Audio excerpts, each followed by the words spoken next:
और यहाँ जितने भी उपस्थित हमारे हमसे बड़े जितने भी हमारे अभिभावकगण, हमारे अभिभावक समान और हमारे जितने भी दादा दीदी, जितने भी छोटे छोटे भाई बहन और यहाँ जो पुलिस प्रशासन और जितने भी मीडिया बंधु भाई, जितने यूट्यूबर भाई लोग हैं, सभी को मेरा एक साथ जोहार। जब यहाँ पर मैं आई तो बहुत सुंदर गाना बज रहा था, बहुत सुंदर। यहाँ पे कौन सा गाना बज रहा था जब मैं यहाँ आई तो? इधर नहीं बुझी पारुछो कि नहीं बुझी पारुछो जेते बेले मुई आसली एठे तो को गाना बजुतिला एमती को हन्ना टिकेट के नाई में बेसी नहीं हमर पर तैयारी अछि तो सड़ई करारू। तो जो गाना बज रहा था बहुत सुंदर गाना बज रहा था। अभी भी जो गाना बज रहा था हमारा झारखंड को रिप्रेजेंट करता है गाना, यानी कि हमारे इस गाना को आप पूरी तरह से सुनिएगा तो आपको झारखंड के बारे में एक एक चीज पता चलेगा कि कितना सुंदर हमारा झारखंड है ना, कितना सुंदर। आपका यहाँ सामने देखिए तेपो घाटी पार करके हम लोग आए है ना, गिरनी जलप्रपात है, कितना सुंदर हमारा झारखंड है। अभी जब यहाँ पर आए आते साथ एक दादी स्टेज में आकर के कहती है कि बेटी जयराम बाबू को बोल दीजिएगा कि हमारा यहाँ पर जमीन दिया हुआ है, सड़क बना है, 8 वर्ष हो चुका है, अभी तक पैसा नहीं मिला है। तो आप लोगों को बताना चाहूंगी कि अगर हम लोग यहाँ पर आए हैं और इस करेकला की धरती पे और जयराम दादा भी जो इतना दूर से यहाँ आ रहे हैं, हम लोग इसीलिए आ रहे हैं कि अभी झारखंड अलग हो करके 25 वर्ष होने वाला, लगभग 25 वर्ष। लेकिन इस 25 वर्ष में हमारा क्या बदलाव हुआ? इतने जो हमारे यहाँ पर इतने माताओं का सिंदूर पोछाया, इतने बच्चे अनाथ हुए, कितने लोग शहीद हुए ना, तभी तो बच्चे अनाथ हुए। क्या उनका जो सपना था झारखंड का, वो सपना साकार हुआ? नहीं हुआ। हुआ तो सिर्फ भौगोलिक दृष्टिकोण से हम लोग को झारखंड मिला है। अभी तक झारखंड में कोई व्यवस्था नहीं है, कोई नियम नीति नहीं है।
जितने भी विकलांग हैं, जितने भी सेविका हैं, जितने भी सहायक हैं, जितने भी जज सहायक हैं, जितने भी यहाँ स्टूडेंट छात्र हैं जो छात्रवृत्ति से पढ़ते हैं, जब से महिला सम्मान मिल रहा है तब से उन लोगों का पैसा को रोका गया। देखिएगा जब महिला सम्मान मिलता है तब लोगों का पैसा को रोका जाता है। 3 महीना का महिला सम्मान मिला तो 3 महीना का पैसा उन लोगों का रोका जाता है, और जब उन लोगों को मिलता है तो उसे महिला सम्मान नहीं मिलता है। तो ये बहुत सोचने वाली बात है और ये दुर्भाग्य की बात है हमारे झारखंड के लिए। कैसे दुर्भाग्य की बात है कि जहाँ पर शिक्षा लेना चाहिए वहाँ पर दिया जा रहा है महिला सम्मान के नाम पे हम लोगों को गुलाम बनाया जा रहा है। गुलाम महिलाओं को गुलाम बनाया जा रहा है, महिला सम्मान से पुरुषों को गुलाम बनाया जा रहा है शराब में खिला करके। ये बहुत सोचने वाला बात। जहाँ शिक्षा देना चाहिए वहाँ शराब में खिला रहे सरकार।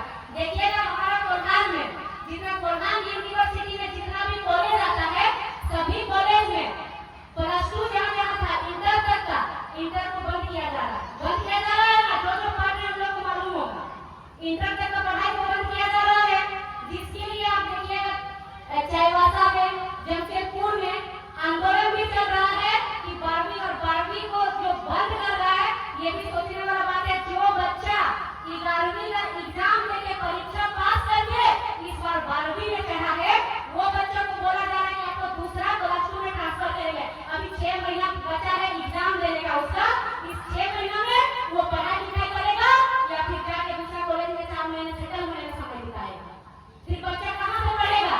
फिर बच्चा पढ़ेगा नहीं, एग्जाम में पास होगा नहीं परीक्षा में, फिर वो शराब नीति में जाकर के शराब में घुस करके शराब पिएगा।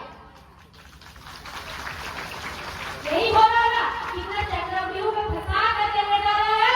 और वही शराब नीति में सरकार द्वारा क्या किया गया है, रात का 10 बजे तक शराब ठेका खुला हुआ रहता है, और 10 बजे के बाद अब बड़े शहरों में जाइएगा, रांची जैसे है, अब धीरे धीरे आपका चलकर धर्मपुर में भी वो चीज होने वाला है। 10 बजे के बाद मोटरसाइकिल चेकिंग होता है। चेकिंग होने के बाद तो भाई अगर थोड़ा सा भी पिया रहेगा शराब तो उसका गाड़ी को जब्त किया जाता है, 10,000 रुपया जुर्माना दिया जाता है और गाड़ी को आपको कोर्ट से छुड़वाना पड़ेगा। यानी कि इधर शिक्षण मिलेगा, डिप्रेशन में आकर के शराब पिएगा, फिर रात को जब वापस आते रहेगा घर, गाड़ी जब्त करके 10,000 पैसा लेके कोर्ट में फिर पैसा दिया। कहाँ से आपका बच्चा पढ़ेगा, कहाँ से आपका बच्चा अफसर बनेगा? यहाँ पर महिलाओं का बहुत बड़ा समस्या है। जैसे कि कौशल विकास है ना, कौशल विकास में प्रशिक्षण दिया जाता है। प्रत्येक वर्ष लगभग शायद एक जिला में लगभग 600 लड़कियों को, 600 महिलाओं को प्रशिक्षण दिया जाता है। उनमें से ज्यादातर भेजा जाता है चेन्नई, भेजा जाता है ना, दूर दूर भेजा जाता है। और उसके बाद जब महिलाएं दूर जाती है, हम लोग को अभी एक बेटी है किसी के, हमको भी समझ में आता है जब एक बेटी, एक महिला अपना क्षेत्र से बाहर अगर कुछ काम करने जाती है तो वो मानसिक तौर से बहुत शोषण होती है, मानसिक तौर से वो शोषण होती है, फिर वो डिप्रेशन में चले जाती है, फिर वापस आती है बेरोजगार बन जाती है। तो हमारे झारखंड में कमी है क्या रोजगार का? अरे कुछ नहीं तो सरकार महोदय यहाँ पर आप कुटीर उद्योग दे सकते हैं। कुटीर उद्योग मतलब इतना बड़ा जंगल पार कर गया है जो कि एक परिवार चला सकता है। कुटीर उद्योग को पत्ता को कुछ नहीं तो साल का पत्ता को तोड़ करके लाके आप लोग दोना बना के बेच सकते हैं। कुटीर उद्योग करके अपना बिजनेस खड़ा कर सकते हैं। वो चीज नहीं करेगा, क्यों? क्योंकि आप अपना बिजनेस खड़ा करके धीरे से बड़ा आदमी बन जाइएगा, और उसीलिए और फिर बड़ा आदमी बनिएगा तो अपना बच्चा को सरकार शिक्षा नहीं देगा तो आप खुद शिक्षा दीजिएगा, और आपका बच्चा अगर शिक्षित होगा तो आपका बच्चा इनकलाब करेगा। इसीलिए शिक्षा को हर तरीके से रोकने का प्रयास किया जा रहा है। इधर माता पिता को, अपना बड़े दादा को किसी को रोजगार नहीं दिया जा रहा, इधर अगर रोजगार दिया भी जा रहा तो ऐसा रोजगार दिया जा रहा जिसका चक्रव्यूह में आके फंस के टूट के आप ही वहां पर खत्म हो जाइए। इधर मनरेगा चलता है ना, मनरेगा मिट्टी खोदने वाला नारेगा जो बोलते हैं, चलता है ना। जैसी भी नहीं, जो जैसे मेरबंदी हुआ, जो खेत में तो कुआं हुआ कुछ ऐसा आता तो मनरेगा के थ्रू होता है। तो मनरेगा में एक दिन में पैसा कितना देता है?